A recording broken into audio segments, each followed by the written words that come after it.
आई गया अंदर में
हाल આપણે શરૂઆત છે એકબીજાને જાણીએ પછી કંઈક અમારા ધ્યાનમાં કંઈક આવે તો સીધું અહીંયા નહીં લેતો સામે એપ્લાય કરેલો છોકરાઓને કંઈક મળે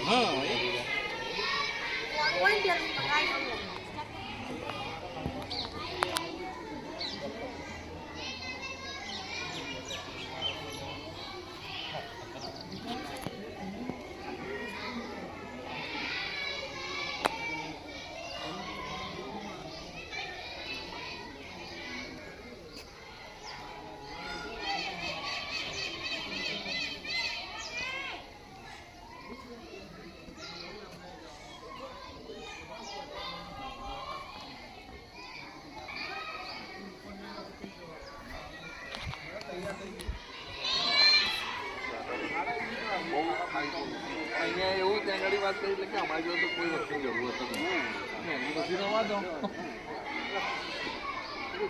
તમારાથી સ્ટાર્ટિંગ કરીએ. છોકરાઓને હાથમાં પકડાઈને સાહેબ તમે વૃક્ષો વિશે થોડું અને તમે સાહેબ વૃક્ષો વિશે તમે સમજાવો છોકરાને.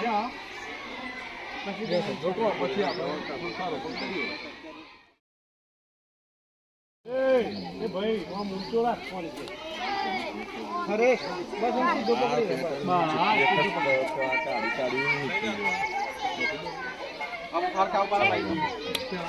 હા સીધા લાઈનમાં ઉભા રહો બેટા બધા.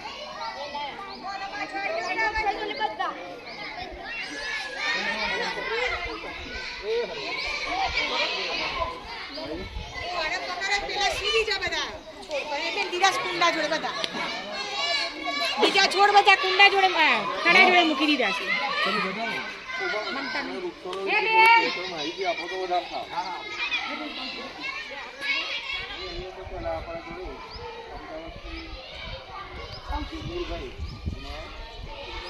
સંદીપભાઈ આપણે નામ ઉત્સાહ ફાઉન્ડેશન આવી ગયા. ફાઉન્ડેશનથી આપણે જે શાળામાં પધારે છે એમનો મુખ્ય હેતુ ભાઈ વૃક્ષારોપણ. વૃક્ષ વિશે કંઈક મહત્વ ખાસ સમજ્યા છે એના માટે એમને આખું આ ફાઉન્ડેશન મારફતે આ એક સારામાં સારી બાબત કરી રહ્યા છે. વૃક્ષ આપણે જાણીએ છીએ કે ભાઈ જળ પાણી એ જળ એ જીવન છે. પાણી વગર જીવન શક્ય નથી. જો કદાચ રોજ આપણે રેગ્યુલર પાણી પીતા હોઈએ તો કદાચ 2-4 કલાક પાણી ન મળે તો આપણે આમ બેબાકરા થઈ જઈએ, પાણી નહીં હોય તો હું મરી જઈશ. પણ પાણી વગર તો 1 દિવસ 2 દિવસ આપણે ચલી શકીએ છીએ, ઈચ્છા શક્તિ હોય છે. વૃક્ષ એક એવું છે કે જો આજે વાવ્યું છે આપણે તો એનું ફળ આપણને 10 વર્ષ 15 વર્ષ પછી મળે છે. આપણે આંબો વાવીએ છીએ, કેરી માટે આપણે આંબો વાવીએ છીએ તો કંઈ બીજા વર્ષે આપણને તરત કેરી મળતી નથી, પરંતુ એનું ફળ 5 વર્ષ 10 વર્ષ પછી આપણને એનું ચાખવા મળે છે. અત્યારે ખૂબ જ ધ્યાન દોરી રહી છે કે ભાઈ વૃક્ષો વાવો. પબ્લિક પણ જનતા પણ એમ કહે છે ભાઈ વૃક્ષો વાવો. જો વૃક્ષ નહીં હોય તો આપણી આવનારી પેઢીઓ ખલાસ થઈ જશે. કારણ કે વૃક્ષ એ શું કામ કરે છે કે પહેલું તો આપણે ગરમીનું પ્રમાણ ઘટાડી આપે છે, બરાબર. વાતાવરણમાં સરસ મજાની ઠંડક રાખે છે. બીજું એક મહત્ત્વનું, આપણે શ્વાસમાં ઓક્સિજન વાયુ લઈએ છીએ, બહાર કાર્બન ડાયોક્સાઇડ વાયુ બહાર કાઢીએ છીએ, બરાબર. આપણે 6 થી 8ની અંદર ભણવાનું આવે છે. તો આ ઓક્સિજન વાયુ અને કાર્બન ડાયોક્સાઇડ વાયુનું સંતુલન જાળવવામાં પણ આ વૃક્ષો ખૂબ જ અગત્યનો ભાગ ભજવે છે. ગરમીનું પ્રમાણ ઘટાડવાની અંદર પણ આ વૃક્ષો ભાગ ભજવે છે. વરસાદ લાવવા માટેનું મહત્ત્વનું પરિબળ, આપણે એમ કે ભાઈ તો વાદળ આવો અને વરસાદ આવો એવું ના થાય, બરાબર. આ વૃક્ષો છે તો વાદળ દ્વારા પણ વરસાદ વરસશે. અત્યારે હાલ ધીમે ધીમે અમુક સમયાંતર આપણે જોઈએ છીએ કે ભાઈ અમુક જગ્યાએ એવો વરસાદ પડતો નથી અને અમુક જગ્યાએ પડે છે તો એટલો બધો પડે છે કે ના પૂછો વાત, બરાબર. તો તેનું કારણ આ વૃક્ષો જ છે. આપણે જોઈએ ભાઈ જંગલોની અંદર વૃક્ષો જાતિ જ થાય છે અને જંગલોમાં સારો વધારે વરસાદ પડે છે. તો કેમ? જંગલો એના માટે કીધા કે ભાઈ પુષ્કળ પ્રમાણમાં વૃક્ષો છે અને આ વૃક્ષ એ વરસાદ ખેંચી લાવવાનું કામ કરે છે. આમ કે ભાઈ દરેક જગ્યાએ વરસાદ પડે છે ત્યાં કોઈ વૃક્ષ જ નથી, બરાબર. તો આ વૃક્ષ એ આપણું ખાસ જીવન છે. દર વખત આપણે કહીએ છીએ ભાઈ વૃક્ષ તો આપણા ઘર આગળ એક વૃક્ષ તો હોવું જોઈએ. મને ખ્યાલ છે કે ભાઈ અમારા ગામની અંદર અમારા ઘર આગળ પહેલાં 2 લીમડા હતા જ, બરાબર. પણ અત્યારે બધા પ્લાસ્ટરના બધા તળિયા થઈ ગયા એટલે હવે લીમડા કાઢી નાખ્યા. બાકી દરેકના ઘેર એક લીમડો હતો ને હતો જ. અને અત્યારે હાલ એની ઇફેક્ટ વર્તા છે, ખાલી ગરમી પડે છે, લાઇટ નથી. લીમડો હોત તો સારું, લીમડો હોત તો સારું, એને નીચે તો બેસત. હવે જ્યાં લોકો બધા તૈયાર થયા છે, જ્યાં જગ્યા હોય ત્યાં લીમડા છે, પીપળા છે, વડ છે, બરાબર. પછી ત્યારબાદ અમુક જગ્યાએ કોઈ હોય સારી જગ્યા હોય તો ફરાવ વૃક્ષો પણ વાવે છે, તો સારી જાતના ફળો આપણને ખાવા મળે. તો આ રીતે પછી ત્યારબાદ બીજું વૃક્ષ એ જમીનમાંથી પાણી પણ ખેંચવાનું કામ કરે છે. કેમ કે દરેક જગ્યાએ પાણી ના હોય, બરાબર. તો પાણીનું પ્રમાણ પણ જાળવી રાખે છે. જમીનનું ધોવાણ થતું અટકાવે છે અને ઘણા બધા ફાયદા છે વૃક્ષ વિશે. એટલે કોઈ જઈએ તો 2 થી 3 પાના તો આરામથી ભરાઈ જાય, બરાબર. તો દરેકે વૃક્ષ પ્રેમ તો રાખવો જ જોઈએ. ભાઈ આ સારું વૃક્ષ છે ને જરૂરી છે. અત્યારે આપણને થોડું એવું લાગે સારું ઘર, બરાબર. એ આપણે સંકલ્પ કરવાનો કે ભાઈ આપણે આવું રાખીશું એવું, હા ને.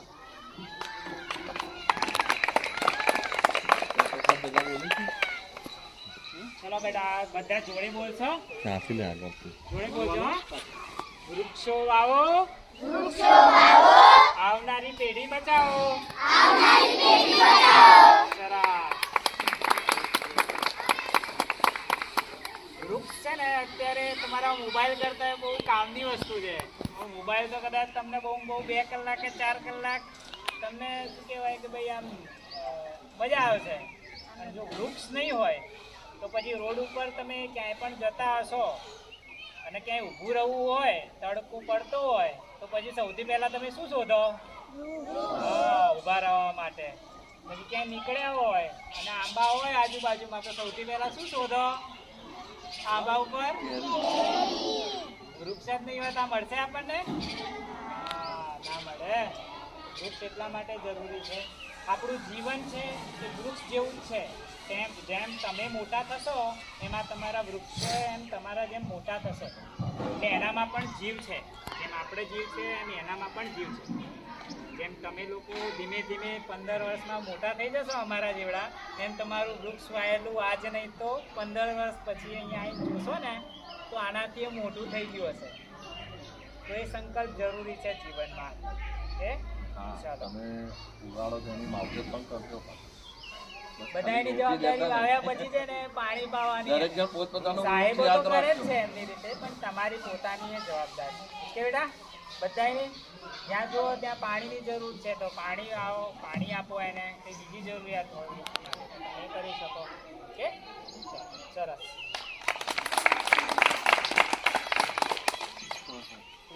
હારી હારી.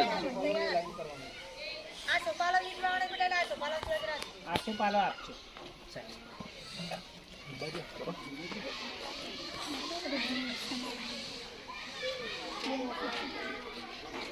એ બેટા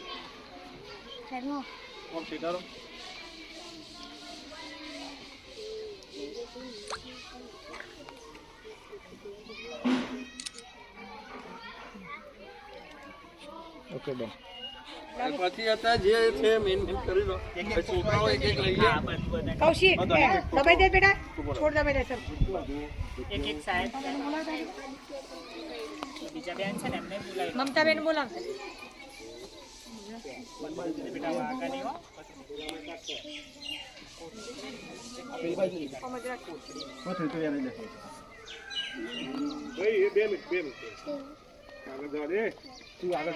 ના ના એ છેલ્લા મજા દે.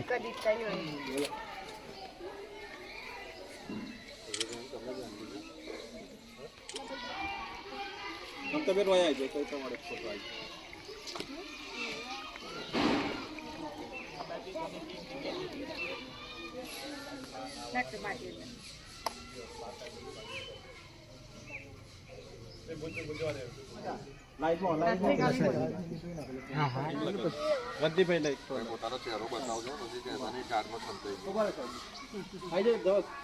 ઉભો રહેજે. બધા ડ્રેસ પણ બહુ મસ્ત પહેરે છે. ગ્રીન ગ્રીન ગ્રીન સરસ. આમાં એટલે તારો તમારો કાકુ તમારો ચાલુ જ છે. આ દબાવે તો પોતો પણ આપણે ખાલી કાલ લખાઈ જાય ફાઉન્ડેશન દ્વારા વૃક્ષારોપણ.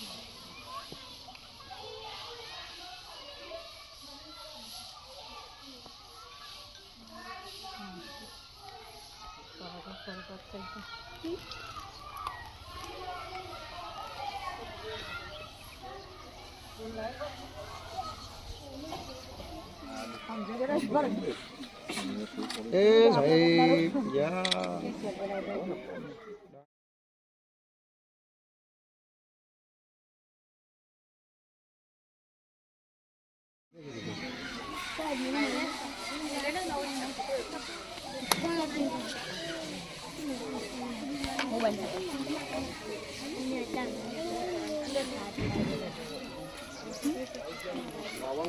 પેલા જતા છોકરા તમે પાછળ બાર છોકરા જોઈ લે બેટા ખબર પડે આમ છોકરા થાય.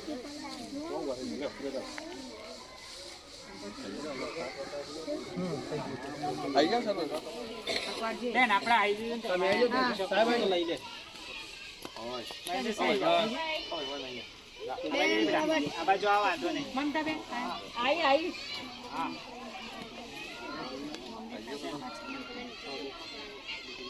ગૌતમ ક્યાં ગયો? તમે આ બાજુ થોડોક આવી ના. આ બાજુ છે, આગળ આગળ મારા દ્વારે એટલા છે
નેચરલ ફોટા છે. ચાલુ કરી દો. હા હા કર દો કર દો. આવી ગયા તમારું? ચાલુ કરી દો. ઓકે ચાલુ કરો વાવવાનું. ચલો